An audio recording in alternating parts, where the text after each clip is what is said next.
예수님, 오늘은 부활제 3주간 수요일입니다. 복음 묵상 함께 하도록 하겠습니다. 성부와 성자와 성령의 이름으로 아멘.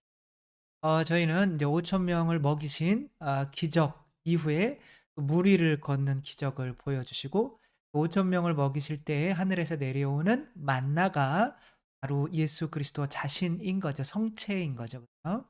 그게 제자들에게 이 세상의 두려움 속에서 살아가는 제자들의 배 안에 예수님이 이렇게 타시려고 무리를 걸어오셔서 타시려고 할 때 그 배가 이제 육지에 닿은 것처럼 예수님께서는 두려움을 완전히 없애 주시는 분이신 거죠.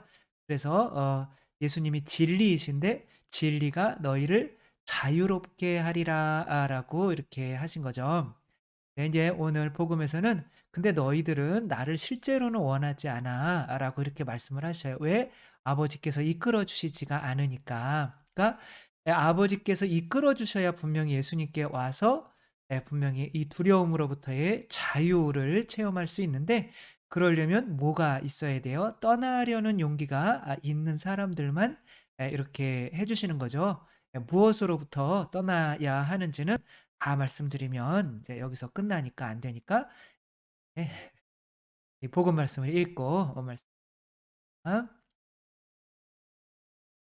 요한이 전한 거룩한 복음입니다. 그때 예수님께서 군중에게 이르셨다. 내가 생명의 빵이다. 나에게 오는 사람은 결코 배고프지 않을 것이며 나를 믿는 사람은 결코 목마르지 않을 것이다. 그러나 내가 이미 말한 대로 너희는 나를 보고도 믿지 않는다. 아버지께서 나에게 주시는 사람은 모두 나에게 올 것이고 나에게 오는 사람을 나는 물리치지 않을 것이다. 나는 내 뜻이 아니라 나를 보내신 분의 뜻을 실천하려고 하늘에서 내려왔기 때문이다. 나를 보내신 분의 뜻은 그분께서 나에게 주신 사람을 하나도 잃지 않고 마지막 날에 다시 살리는 것이다. 내 아버지의 뜻은 또 아들을 보고 믿는 사람은 누구나 영원한 생명을 얻는 것이다. 나는 마지막 날에 그들을 다시 살릴 것이다. 주님의 말씀입니다. 그리스도님 찬미합니다. 오늘 복음에서 중요한 내용은 다 중요하지만 아버지께서 나에게 이끌어 주시지 않으면 에, 당신에게 올 수가 없는 거죠. 다른 복음에서 이렇게 명확히 말씀을 하시는데 오늘 30절을 보면 아버지께서 나에게 주시는 사람은 모두 나에게 올 것이고 나에게 오는 사람을 나는 물리치지 않을 것이다. 또 이제 그러니까 예수님께 와서 참다운 그 자유, 이 세상의 두려움으로부터의 참다운 자유를 얻기 위해서는 예수님께 와야 되는데 거기까지 올 때까지 누가 이끌어 주시느냐면 예수님께서, 하느님 아버지께서 이끌어 주신다는 거죠. 요것을 인제 신학에서는 도움의 은총이라고 하거든요. 우리가 와서 세례를 받고 예수님을 내 안에 모시기 전까지 실제로는 보이지 않게 나를 곳까지 이렇게 이끌어 주신 어떤 가족이 있을 수도 있고 무슨 책이 있을 수도 있고 영화가 있을 수도 있고 자연이 있을 수도 있고 이런 걸 통해서 예수님을 만나기까지 이끌어 주시거든요. 근데 어떤 사람은 이끌어 주시고 어떤 사람은 이끌어 주시지 않아요. 그게 아버지께서 나에게 주시는 사람은 내가 인제 자유롭게 하리라 이런 거죠. 그죠? 그래서 우리 같은 경우는 아버지께서 우리를 예수님께 맡기신 거죠. 근데 왜 어떤 사람은 맡기고 어떤 사람은 맡기지 않는지 이 영화 인제 마인이라고 하는 영화예요. 마인은 인제 지뢰라는 뜻인데 작전에 나갔다가 실패하고 둘이 걸어서 후퇴하는 중에 이제 지뢰를 밟게 돼요.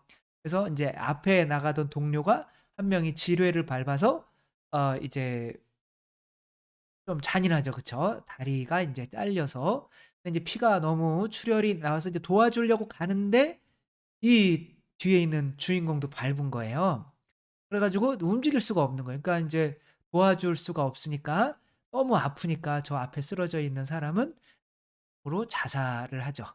그런데 인제 뭐 이런 폭풍도 몰려오고 저녁에는 추위도 있고 인제 이거 발을 떼면 이제 죽는 거예요. 근데 원래 지뢰는 밟으면 터진다고 하더라고요. 근데 이 영화상으로는 이제 떼면 이제 터지는 것으로 돼 있는 거죠. 예, 인제 이런 모래 폭풍을 이렇게 움직이면 죽으니까. 그러면서 낮에는 엄청 뜨겁고 밤에는 막 살을 에이고 이런 모래 폭풍을 막 견뎌내야 되고 또 이제 짐승들도 막 다가오고 막 그래서 그런 거를 다 이겨내야 돼. 움직이면 안 되는 거예요. 근데 인제 어떤 사람이 와서 "야 멍청아 움직여."라고 하는 거예요. 그래 가지고 "야 너 움직이면 너 죽는데 네가 죽을래?" 막 그러는 거예요. 그래서 "저기 빨리 무전기나 갖다 줘." 그래서 무전기를 갖다 줬는데 인제 무전기도 고장 난 거죠. 그러면서 "야 멍청아 움직여. 여긴 너 구하러 아무도 안 와. 움직여." 그러니까 "내가 움직이면 내가 죽는데." 그러면서 인제 근데 사실 인제 이 사람이 어차피 다리 한쪽이 없이 사는 게 낫다. 그렇게 이렇게 사는 거보다."라고 하는데 다리 한쪽이 없어져서 죽은 친구를 봤잖아요. 그쵸? 그러니까 그 두려움에서 벗어날 수가 없는 거예요. 이제 70 시간이 지나고 아무도 오지 않고 희망도 없을 때 '에라 모르겠다.' 인제 한 발을 뛰어 봤는데 그게 인제 깡통이었던 거예요. 그러니까 70 시간 동안 나를 붙잡아 놨던 이 깡통 이게 바로 뭘까요? 내 자아인 거죠. 그쵸? 그리고 이 남자가 누굴까요? 하느님께서 보내시는 도움의 은총인 거예요. 별인 거예요. 근데 아무리 이 별을 보내서 움직이라고 하더라도 뭐에 사로잡혀 있으면 내 자신이 옳다고 하는 자아에 사로잡혀 있으면 인제 하느님께서 도와주시고 싶어도 도와주실 수가 없는 거죠. 따라서 인제 "떠나라." 라고 하는데 '아 내가 지금 여길 떠나면 어떡하지? 잘못되면 어떻게 하는가?' 그러니까 이제 아브라함과 같은 사람을 인제 당신께로 이끌어 주시는 거죠. 그러니까 이 사람들이 별을 따라서 몇 달 동안 왔을 텐데 동방 박사들이 이제 자기 자신 안에 사로잡혀 있었으면 이 걸음을 내디딜 수가 없었을 것이고 구원이신 예수 그리스도를 만나서 황금과 유향과 몰약을 인제 "당신이 주인입니다."라고 해서 이제 선물로 바치는 거죠. 그죠? 그것을 바치고 참 자유를 얻지를 못했겠죠. 그쵸? 그러니까 이 세상에서 우리를 저렇게 묶어 놓게 만드는 바로 이것은 이제 두려움인 거죠. 그러니까 이 두려움을 자아내는 게 바로 내 안에 내가 밟고 있는 깡통인데 그거를 지뢰처럼 생각을 하는 거예요. 내 자아를 놓으면 마치 죽는 것처럼. 그래서 저도 "사제가 되라." 라고 이제 하는데 계속 그거를 거부하는 거죠. 왜냐하면 저는 제 자아가 "결혼해라. 그래야 행복해." 또 결혼 안 하면 매번 혼배성사 해줄 때마다 질투를 느껴야 되잖아. 질투가 나더라고요. 근데 그렇게 질투를 느끼면서 "사제 생활을 네가 어떻게 하려고 하니?" 라고 하는 이제 자아가 있는 거죠. 그쵸. 그거를 이제 밟고 있으면서 근데 그냥 '한번 뭐 어차피 뭐 한번 떼 볼까?' 라고 떼면 아무것도 아닌 거예요. 그게 나를 고통으로 사로잡고 있었던 거죠. 이런 거를 인제 뭐 어떤 심리학이나 이런 데서는 뭐라고 하냐면 내려놓음이라고 하는 거죠. 그래서 이분이 이제 내려놓음 이용규 그 선교사인데 내려놓음이라는 이제 책을 썼죠. 이분이 자기 이 자아가 안에 있는 거를 알고 이제 개신교 내에서는 그렇게 많이 자아에 대해서 이야기를 하지 않는데 유기성 목사님이나 아무튼 이분도 인제 자아에 대해서 이야기를 많이 하는 거예요. 결국에는 나를 하느님을 믿는데 가로막는 게 내 자신이라는 거를 아는 거예요. 그래서 이제 떠나기 어려웠지만 가족들을 데리고 "떠나라."라고 했더니 "아 어떻게 떠나요?" 그래서 "어디로 떠날까?" 하니까 "몽고로 떠나라." 그래서 "아 몽고 어떻게 우리가 지금 어떻게 가요? 아무것도 가진 게 없는데." "잔소리 말고 떠나라." 그래 가지고 이제 떠나서 몽고에서 사역하다가 이제 인도네시아에서 이제 "인도네시아에 가서 청년들의 교육을 담당해라." 했더니 인제 인도네시아에 가서 대학을 만들어라. 돈도 한 푼도 없는 데가 어떻게 대학을 만들어요. 이제 가서 인제 인도네시아 그래도 갔어요. 갔더니 인제 비자나 이런 것들이 굉장히 어렵고 인도네시아가 이슬람 완전히 최대 이슬람 국가거든요. 그러니까 인제 인도네시아에서 인제 어떻게 할 수가 없는 거죠. 그래 가지고 한국으로 이제 그 비자 때문에 온 가족이 돌아와야 했어요. 그랬더니 자녀들이 아들-딸이 있는데 자녀들이 "아 아버지 우리 그러면은 몇 달 동안 학교도 또 못 가는 거예요?" 이러는 거예요. 그랬더니 이게 너무 좌절감이 느껴지는 거죠. 비참한 거죠. 아니 어 내가 내 자식들도 제대로 교육을 못 하는데 내가 무슨 인도네시아 이슬람 애들을 교육을 하겠다고 지금 그래서 막 기도를 하는데 원망만 하는 거죠. 그랬더니 하느님께서 "야 네가 그러면 네가 자식들 교육하면 잘 될 것 같아?" 그래 그게 네 소관이야? 내 소관이지?"라고 하는 거예요. 그랬더니 이렇게 느낀 거죠. 결국에는 다 하느님 소관이었는데 내가 믿음을 강조하면서 결국에는 내 자아를 계속 내려놓지 못하고 있었구나'라고 생각하고 인제 그랬더니 내 자신을 이렇게 꼭 움켜쥐고 있던 걸 이렇게 폈더니 좋은 생각들이 들어오는 거예요.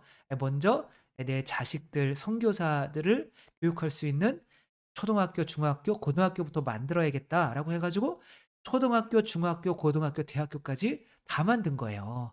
그렇게 인도네시아에서. 근데 인도네시아에서 이제 그리스도교의 학교를 인정해 주지 않는데 기적적으로 또 마침 그때 법이 바뀌면서 인제 처음으로 개신교 기독교인 거죠. 그죠. 학교를 인가받게 된 거죠.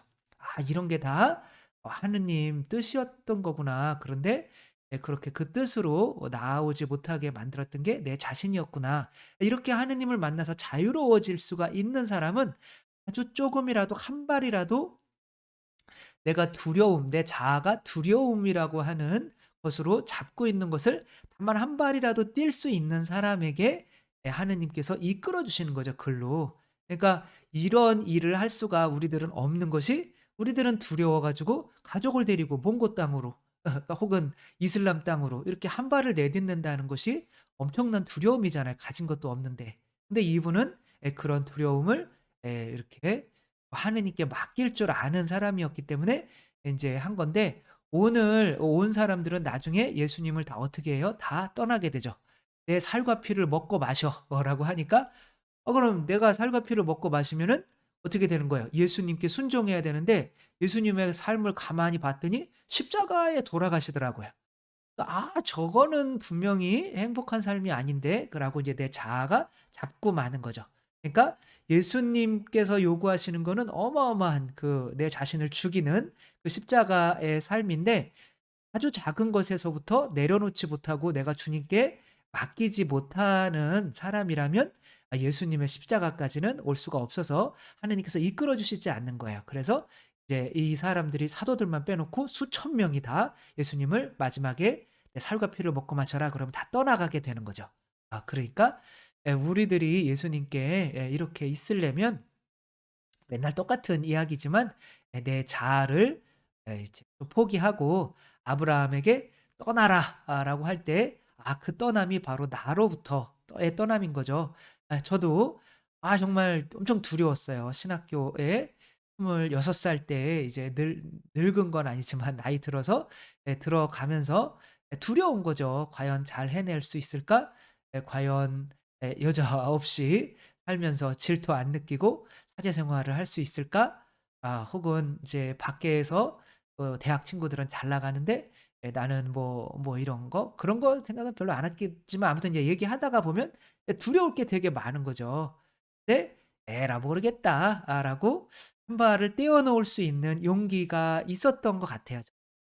그래서 그 한 발을 떼어 놓을 수 있는 용기 떼어 놨더니 엄청 이렇게 더 두렵더라고요. 신학교 들어와서 눈 떴는데 신학교인 거예요. 그러니까 더 두려운 거예요. 그러나 신학교로 한 발을 인제 내어 드릴 수 있는 이 용기가 있었기 때문에 지금까지 단 한순간도 후회가 없이 이렇게 살아올 수가 있었던 거죠. 그 내려놓음에 대해서 이분은 이렇게 쓰고 있어요. "그 내려놓음은 한 번에 이루어지는 것이 아닌데 그 한 발짝이 중요하다."라는 거죠. 그죠? 내려놓음은 어떤 완성형이 아니고 지속적인 과정입니다. 그리고 내려놓음의 핵심은 결국 하느님과의 관계 가운데 나의 주도권을 이양하는 것입니다.